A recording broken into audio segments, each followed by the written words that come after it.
Hello, this is Harry. Today we will be featuring what if Harry Potter was sent to Azkaban and was saved by Lord Sauron from Lord of the Rings. Please make sure to share, like, subscribe, and turn on those bell notifications so that you never miss a what if video. Let's begin. Chapter 1: Imprisonment and Corruption. It was a dark, stormy night in Harry's secret lab under Godrich Hallow, where he learned and tampered with sick dark magics. Even Voldemort would vomit if he only knew what he was doing. The lab was created in secret. Not even Albus Dumbledore knew, where the goblins were crafty little buggers when it came to secret places they didn't want anybody to know about. He just got done reading a book on darker ancient spells. He exited his lab and covered it with the usual advanced notes. Not charms and dark curse traps, as well as some new ones he just learned. He went outside the ruined house and found the magic police waiting for him. One of them said, "Your dark experiments end here, Potter. We will find your lab, and you will rot in Azkaban." Harry said, "You may get me, but you will never find my lab. You will all die trying." Harry took out his wand, and with a quick flick of his wrist, he sent a blood-boiling curse, then turned and killed another with a curse that brutally and bloody turned the poor wizard inside out, until he looked like a bloody meat pile. 1 hour later, Harry found himself on a ship to Azkaban. They dragged him kicking, screaming. He even bit a whole chunk of flesh off the warden's throat, and killed him. Harry killed a total of 50 wizarding police before he was finally captured, and the warden just made 51. He did not get a wizarding trial. They labeled him as too dangerous and snapped his wand. Harry just went to his bed and fell asleep. In another plane of existence, in a tower of black metal, dark Lord Sauron floated as a flaming eye above his throne, gazing onto Middle-earth. He felt something of a presence he felt before, but was darker than usual. The prison those wizards called Azkaban was once his home. It was destroyed when he tried to create the first ever Nazgul. It was a failure and he left it as such. But there was something calling him there. A person of dark power, more powerful than he was 200 years ago. He saw the man's slow descent into darkness and wanted to make it faster. So he sent his own dark corruption into Harry Potter. Once he was to the point of no return, and the boy was fully corrupt, he would go and train him to be his universal counterpart. He wanted to at least have a person that might be successful if he ever failed in his dark mission.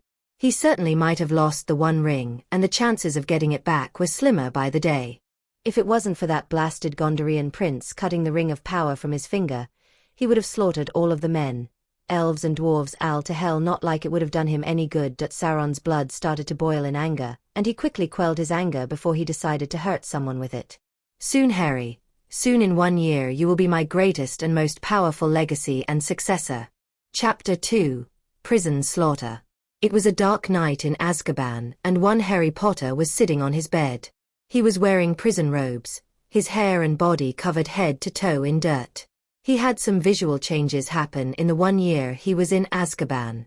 His eyes now, instead of the green, turned crimson red with black scara. His aura changed to a dark black. Even the Dementors feared. Harry enjoyed the fear. He grew angry and cold, not caring of anything but power. When he was about to go to sleep, he saw a flash of light and an explosion of fire in the shape of a flaming eye. The Dementors bowed at whatever it was. Lord Sauron and 9 other dark-cloaked figures stepped out of the eye, each branding a special weapon they spent their whole life mastering. Lord Sauron in his physical form stood at a fearsome 10-foot black armor and cape billowing in the wind, gigantic mace the size of a large watermelon. The Nazgul stand weapons drawn on his left and right. The 2 females Nazgul on his left, Rhea and Yuka, stood together holding the sides in their grip. The Nazgul known as Helm Hammerhand was wearing a bone mask with horns taken from one of the beasts of Mordor, a small one-handed hammer at his side. The Nazgul on Sauron's right was a new servant by the name of Talion. He recruited after he killed Isildur and took his ring. He held a large two-handed greatsword.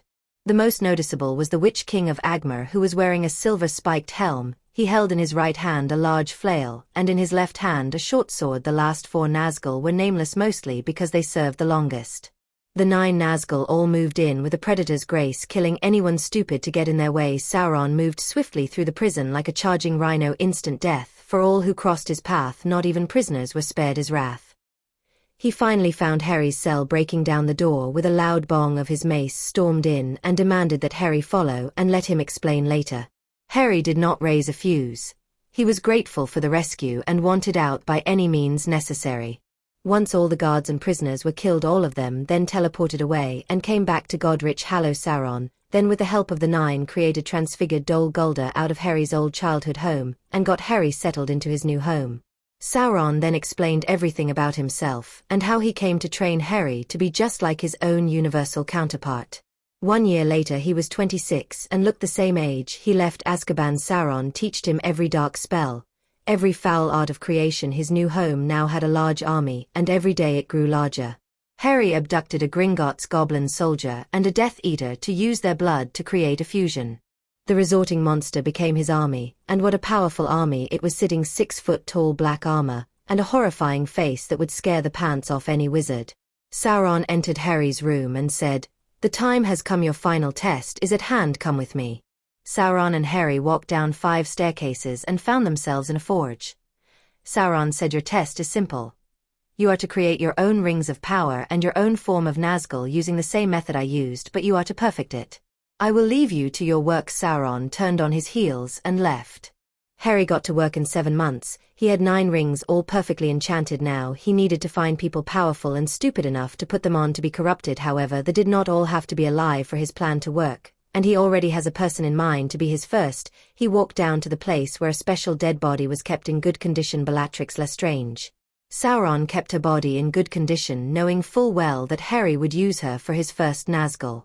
Harry slid the ring onto her right finger, and a small green explosion reanimated her. All that remained was a Nazgul with Bellatrix's voice. She was wearing a black robe, hood up with a mask made of razor-sharp big and small daggers, and on her forehead was Dark Lord Harry's Mordor royal crest, a black flaming eye with a red crown, a black and red wand holstered on her left forearm, and a Morgul blade holstered on her right hip. She knelt down on one knee and said with a dark demonic echoing voice, "What is your command, my lord?" Harry said, "Bring me Hermione Granger alive if possible." She left with a puff of dark black smoke before saying, "As you wish, master."